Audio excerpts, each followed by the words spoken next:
လိုဘူးရှောင်ရှိဘူးကောင်းရင်ဘူးရုပ်ပြန်ပြီးပြုတ်ပြီးတော့မအဘူးထမင်းစာဝိုင်းမှာလဲချို့တပွဲလိုပဲမိသားစုတပုံကြီးကစိတ်လေးတဲ့ oh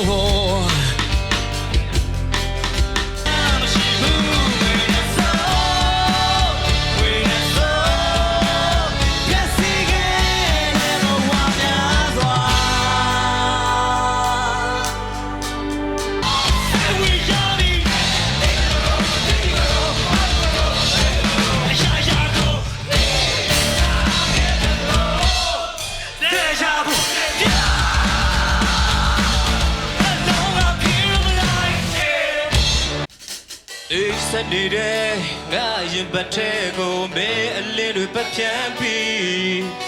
အတတန်တစ်ခုလုံးဖြစ်စေခဲ့တာခြေစုတင်နေ